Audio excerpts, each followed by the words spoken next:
There are 2 counts.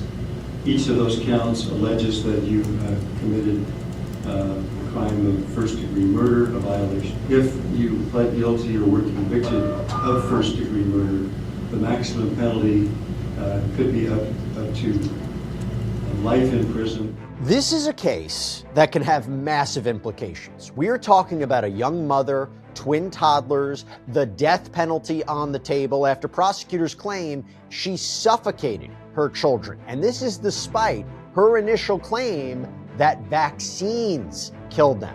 We're going to take a careful look at this case against Andrea Shaw and what caused the death of her 18-month-old twins. Welcome to Sidebar, presented by Law&Crime. I'm Jesse Weber. Out in Idaho, there is a woman who has now been indicted on 2 counts of first-degree murder for allegedly killing her twin 18-month-old toddlers after she claimed they died from getting vaccinated. We're talking about Andrea Shaw. So this is part of a June 30th statement from Chief Gary A. Marshall of the Payette Police Department. It says, quote, "The Payette Police Department announces that a Payette County grand jury returned an indictment on June 29, 2026, charging 23-year-old Andrea Shaw, formerly of Payette, with 2 counts of first-degree murder in connection with the deaths of her 18-month-old twins. On June 30th, 2026, at approximately 4 p.m., officers with the Boise Police Department located and arrested Shaw without incident.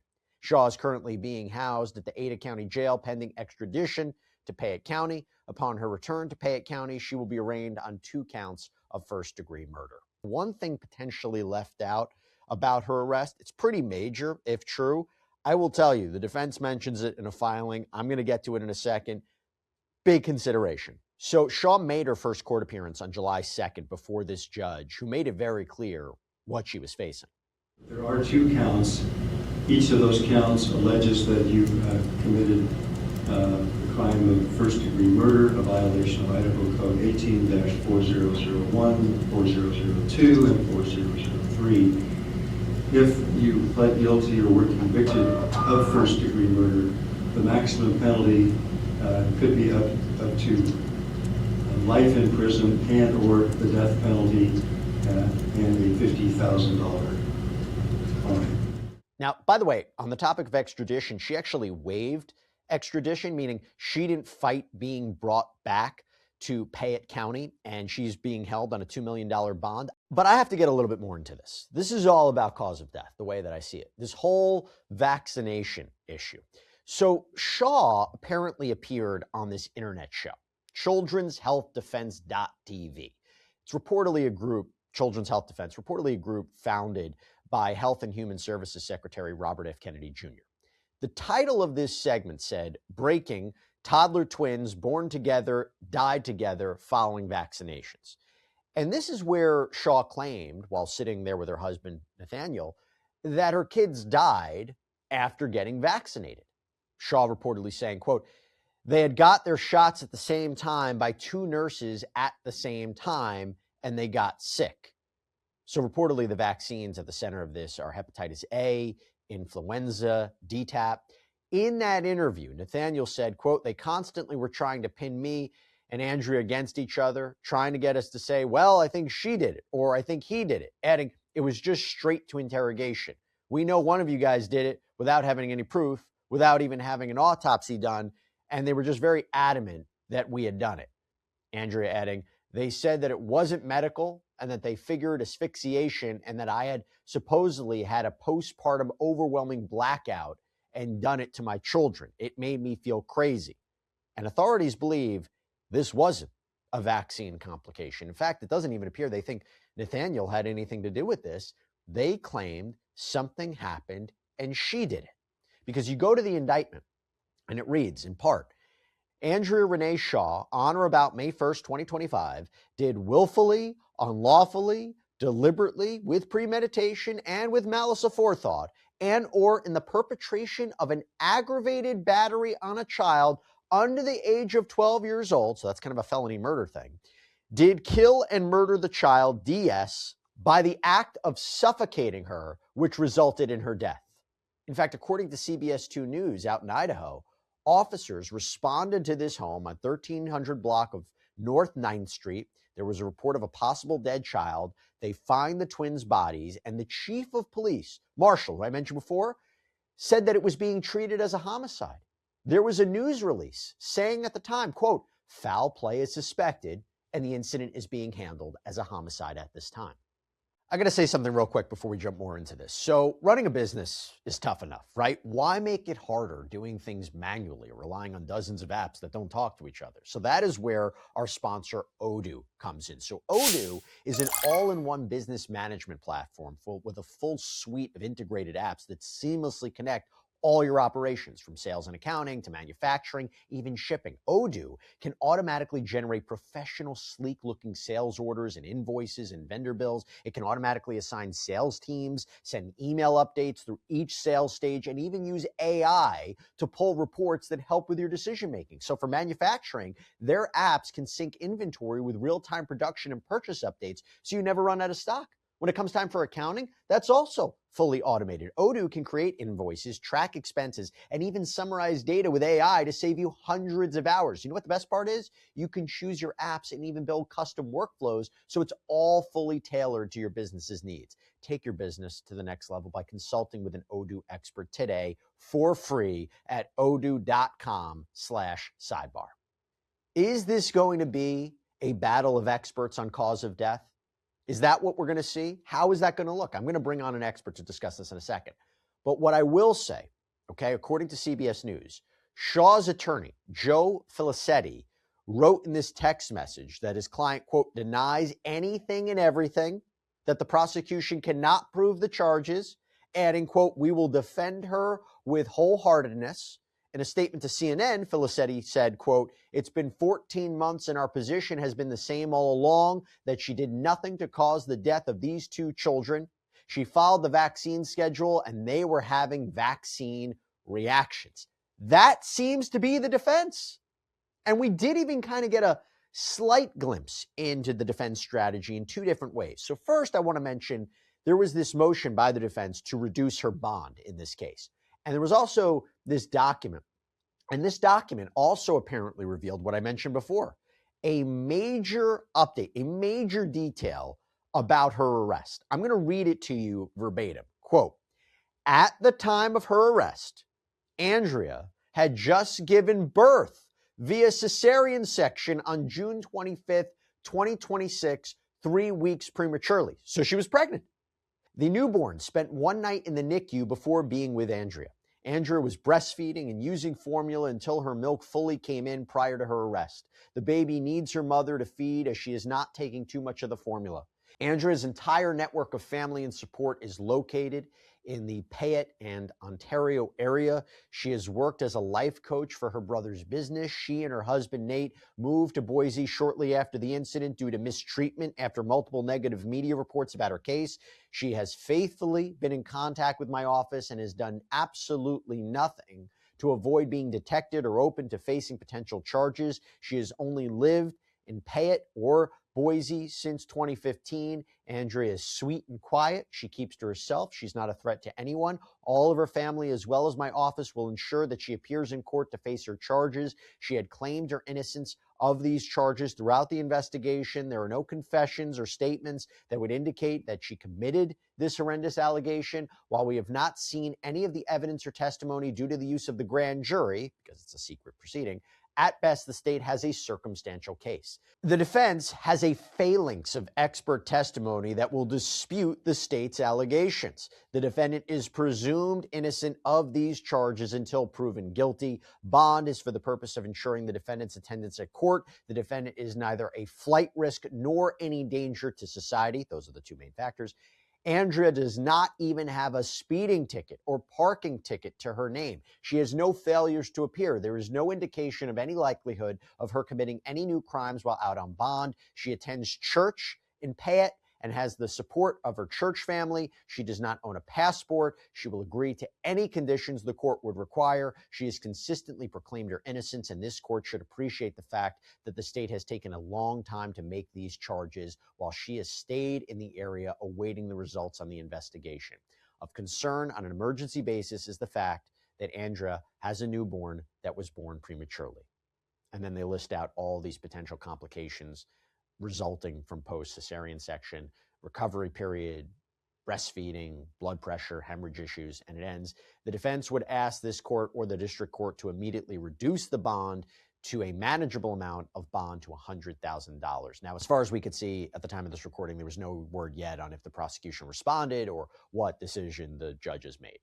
Her next court appearance is set for July 14th. Now, I want to put that to the side. That's the criminal case, which again, we're going to get into.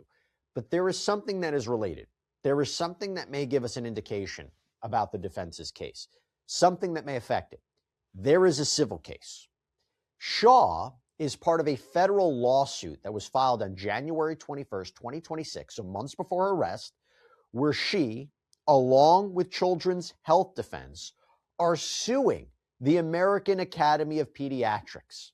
They accuse the AAP of racketeering, basically engaging in an illegal operation for what they claim is, quote, its central role in an enterprise that has defrauded American families about the safety of the childhood vaccine schedule for several decades.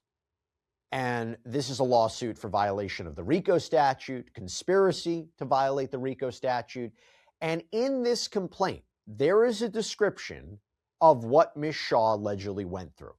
I have to wonder if this is going to be verbatim to what she may claim at a trial, her criminal trial, right? If she takes the stand, or what evidence would be presented by the defense, or what their narrative would be, what their argument would be. And I have to imagine it has to be consistent with the civil case, right? If you say something in the criminal case that is entirely inconsistent with the civil case, that's going to affect it dramatically, no? So let me read you verbatim what it says in this lawsuit. Quote, Andrea Shaw is the mother of fraternal twins Dallas and Tyson Shaw, who both died May 1st, 2025, 8 days after receiving their 18-month vaccines. On April 23rd, 2025, both twins were administered hepatitis A, influenza, and DTaP vaccines at their pediatrician's office in Payette, Idaho. Prior to vaccination, Mrs. Shaw and her mother-in-law warned the pediatrician about a family history of adverse reactions to the flu vaccine on the father's side. The pediatrician dismissed these concerns, consistent with AAP's contraindications framework, which does not generally recognize family history of vaccine reactions as a basis for delaying or declining vaccination. The following day, April 24th, 2025, both twins were brought to the St. Luke's emergency room with severe symptoms, including blue lips, lethargy, and sunken eyes. The treating emergency room physician documented the diagnosis as, quote, post-immunization reaction initial encounter. On May 1st, 2025, both Dallas and Tyson Shaw died. Their autopsies are pending. No alternative cause of death has been identified for either child. Remember, this was before the charges. Rather than investigating the documented post-immunization reaction as a potential cause of death, local authorities opened a homicide investigation targeting Mrs. Shaw. Prosecutors have theorized that she caused her children's deaths through a postpartum blackout, or that the house was too hot. This criminal investigation is a foreseeable consequence of AAP's fraudulent safety claims when the medical system has been told that vaccines cannot cause serious injury or death. Grieving parents become suspects rather than victims. Plaintiff Shaw's injuries are the foreseeable and proximate result of AAP's racketeering scheme. AAP's categorical safety claims disseminated through pediatricians and public-facing materials induced Mrs. Shaw to consent to vaccination despite her expressed concerns about family history. Those same categorical claims now form the basis for criminal suspicion against her, as investigators assume vaccines could not have caused her children's deaths. Mrs. Shaw's injuries are continuing because AAP continues to disseminate the same false safety claims that induced her consent and that now imperil her liberty. Is that the narrative that she's going to stick with going into trial? I'll tell you what, CBS reports that AAP has tried to get that case tossed out. And to be clear, look, it has been documented that medical authorities say these vaccines and the vaccine schedule are safe and effective. But is this the case that is going to put vaccines on trial in a criminal way? It's such an interesting case with, it's a very sad case, but an interesting legal case, political case, scientific case, if this actually goes to trial. So I want to talk about it. So now I want to bring on my friend Joseph Scott Morgan, not just because I love Joseph Scott Morgan, but because he's a forensic death investigator from Jacksonville State University. He's also hosted the Body Bags podcast. When I knew I was going to be covering this, when I was writing it up, I immediately wanted to talk to you because I have to first start here. This is a very interesting case. I think this is going to be a very interesting case if it progresses towards an actual trial. Because the first thing I was wondering, have you ever participated? Have you ever studied a case where you have potentially competing causes of death of homicide versus vaccine complications? Not to the best of my knowledge, Jesse. I really haven't. And, when I was presented with this case, I got to tell you, the first thing that came to mind was Munchausen's. And, that's kind of my default position with many cases, either that or SIDS. But I got to tell you, SIDS, this case chronologically is so far outside of the parameters for SIDS, that shouldn't be on anybody's radar here. So that kind of narrows things down a bit for us. So let's just back up a second on this. Yeah. I think a lot of people are going to have thoughts and comments. Mm-hmm. Is there any scenario where you see someone could die from a vaccine complication that would mimic or look like the symptoms of someone dying from suffocation? Is there any overlap? I don't know. I think that probably my first stop along this continuum that might bear some resemblance, and this is going to be very, very distal, would probably be any kind of congestion in the lungs, the respiratory system. Beyond that, I think all similarities end. And it's very important, I think, that whoever did the postmortem examination in these cases, whoever gave it consideration, had better been very, very thorough, because this is something that will be looked over for a protracted period of time. As a matter of fact, this is the kind of case, Jesse, that cases that would be presented at like a national pathology meeting, because it's so very odd and bizarre. Isn't it this putting, not to get political, but isn't this putting vaccines on trial? Isn't this putting vaccine efficacy on trial? I mean, it would be a criminal trial where essentially, and look, I don't know if this is what the defense is going to do, but I imagine based on what I'm hearing in the commentary from, there's this separate lawsuit, there is this comments from her attorney, aren't they going to try to prove that these kids died from vaccine complications? And it's going to be trying to show that in a way that I don't think I've ever seen a trial like that before. I haven't either, particularly you got two. And, well, that's strange too, right? Like they both die at the exact same time. Yeah, and that's why I think that's why the police were certainly sniffing around this, because that's going to make it.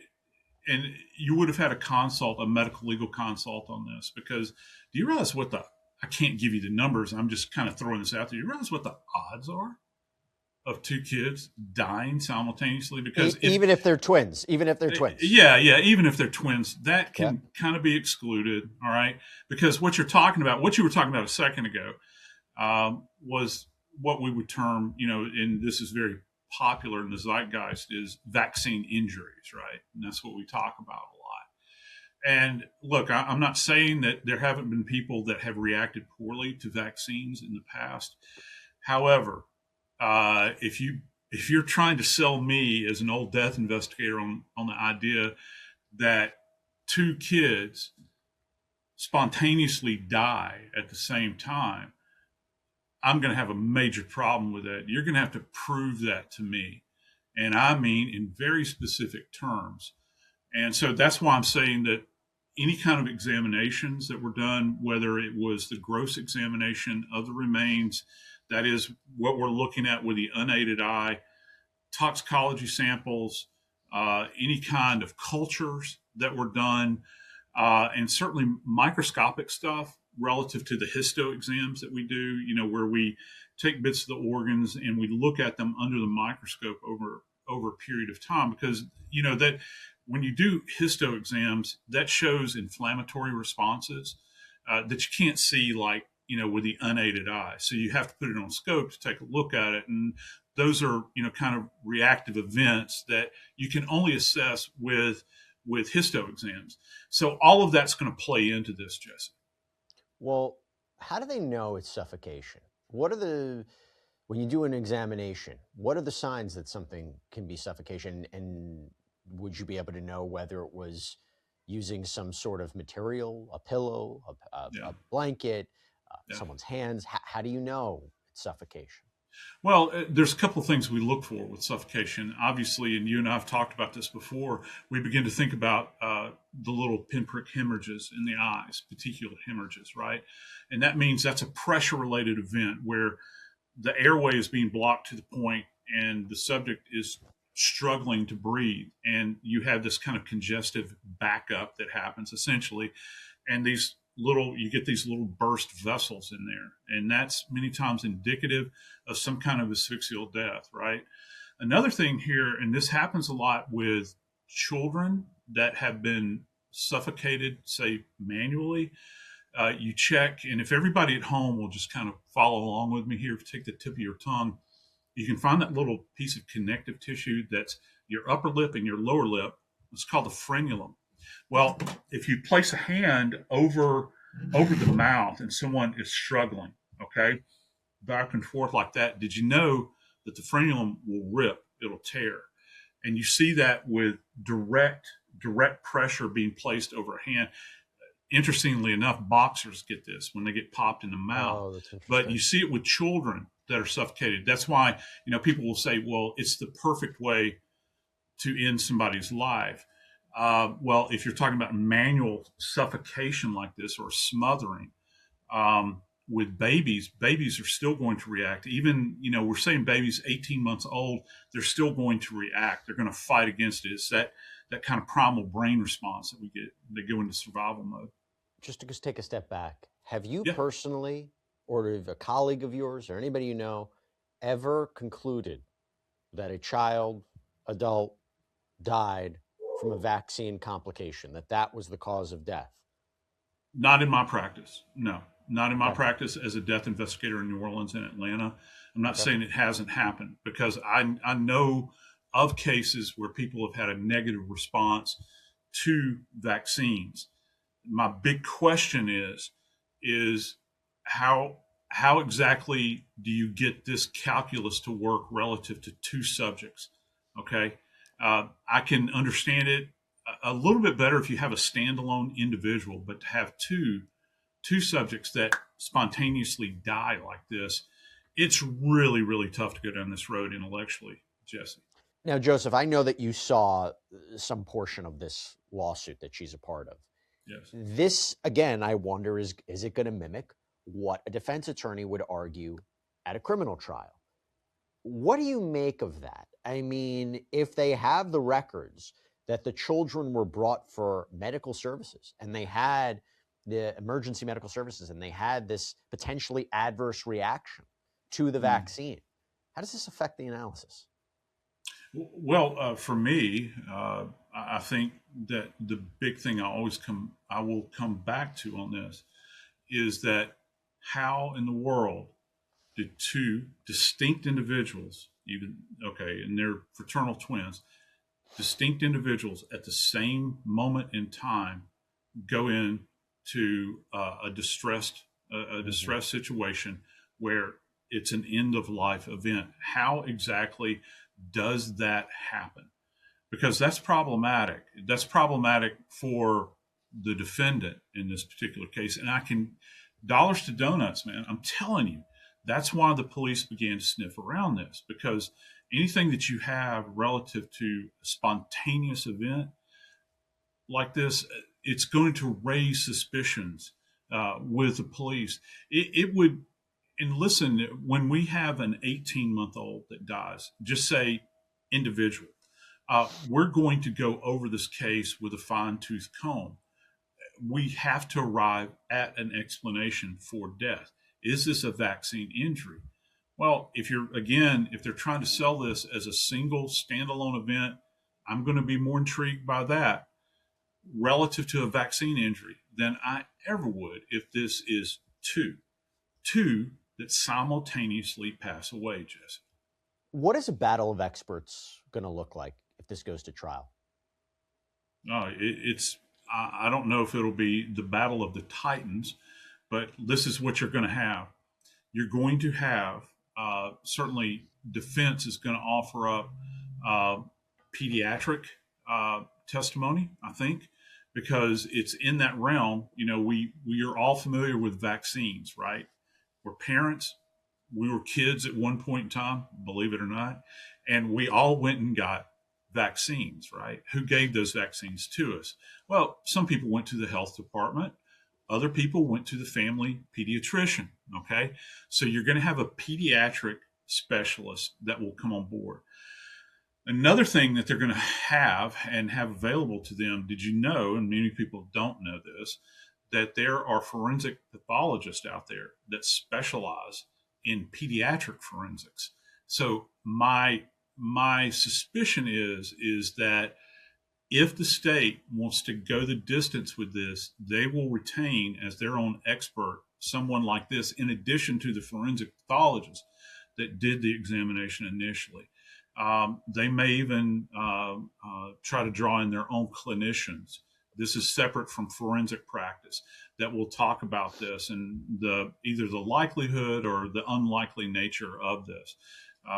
Somebody that specializes specifically in vaccines, that works in a laboratory is probably not going to be an MD. It'll probably be a PhD more than likely. So yeah, and the state can bring the full force of this. It all depends on what kind of appetite they have for it. I think this is a fascinating case. Yeah, I do too. Really do. I think it's going to have a political angle to it.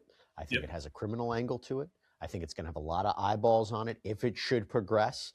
And if it should progress in a way where it doesn't become immediately clear why this looks like a homicide. In other words, if there's more evidence that comes out, physical evidence from the crime scene, potential crime scene, alleged crime scene, that would document that something happened here, but then you have this kind of sense of doubt, I think this is going to be a really pivotal case in our criminal justice system, in our health system. So I want to keep a careful eye on it. Joseph Scott Morgan, thank you so much for coming on. Check out Body Bags, everybody. You're the best, my friend. Thank you, buddy. And that's all we have for you right now here on Sidebar, everybody. Thank you so much for joining us. As always, please subscribe on YouTube, Apple Podcasts, Spotify, wherever you get your podcasts. You can also check us out on NBC's Peacock as well. If you want to follow me, X, Instagram, my News Nation show, Jesse Weber Live, Monday through Friday, 11 p.m. Eastern. See you next time, everybody.